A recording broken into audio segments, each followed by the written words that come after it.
Hi. Um, we actually just watched a video by Hans Rosling. It's called New Insights on Poverty. Um, and in this presentation that he showed, he kind of talks about the different countries, and he goes through and he's able to show on a graph their different economic status through the years, whether it's back in the 1800s. I think the earliest he went was back to 1820. Um, and then he goes up through and he compares. He starts and he talks about fertility rate, comparing that with the different countries and economic status. Um, so we're just going to talk about some of the things that we learned from the video. I'm Levi. I'm Kelly Perkins. So some of the things that I thought were interesting was that in 1957,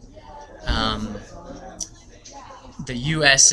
so he compares like the healthcare between the U.S. and Chile, and he says that in 1957, Chile's healthcare could be compared. Okay, so Chile's healthcare as of today, or as of 2007, could have been compared to the U.S.'s healthcare in 1957. And so that's something that's kind of interesting. Did you have any thoughts that you wanted to?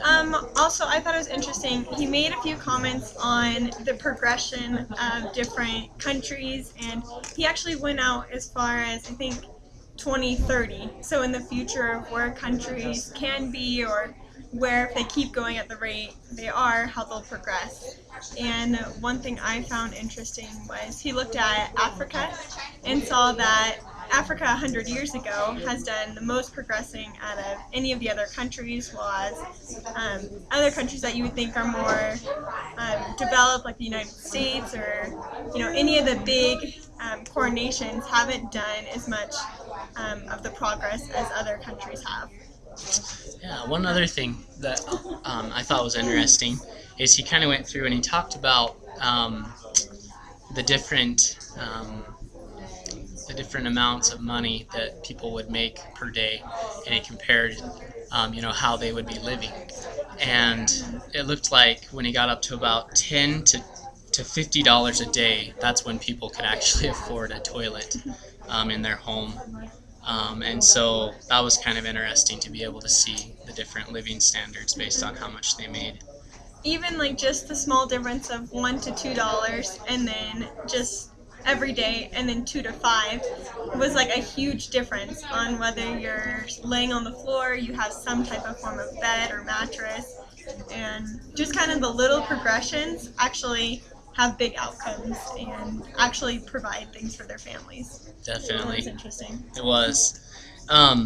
Something else that was kind of interesting is he compared the different countries and the amount of carbon dioxide that was emitted based on,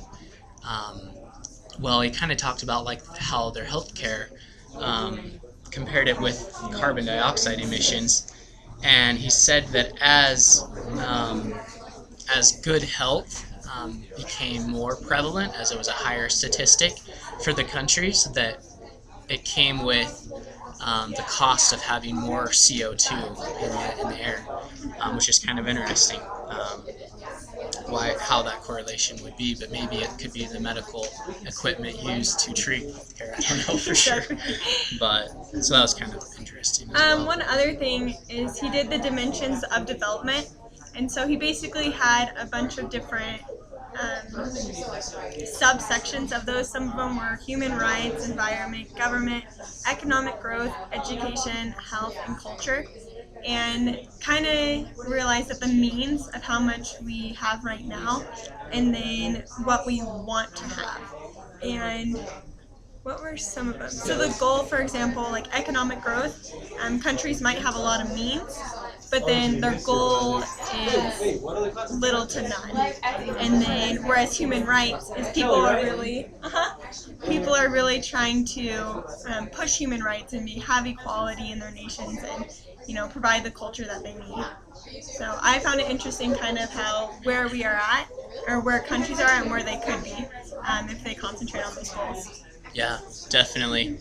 And one other quick thing that was kind of interesting is he talked about like just kind of the rate of change over a period of time. It might have been 100 years or a certain time.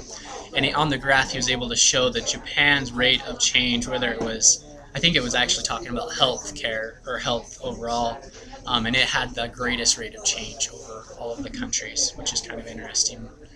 Could possibly be due to their, being able to invent different healthcare machines and whatnot. So Just to kind of wrap up, his kind of end thing was kind of interesting to us. We were a little like taken back by it. He decided to swallow a sword, and his point in that was, what was his big thing? The seemingly impossible is possible, and so countries that way back in the day, we need to be measuring their growth rather than where they're at. And so we see developing countries like mine that I adopted was Afghanistan and Tonga. I was adopted into Tonga. So. and so how much they can progress. So I think that's really a big takeaway from this. Yep. So pretty interesting stuff. So anyway. Bye. Bye.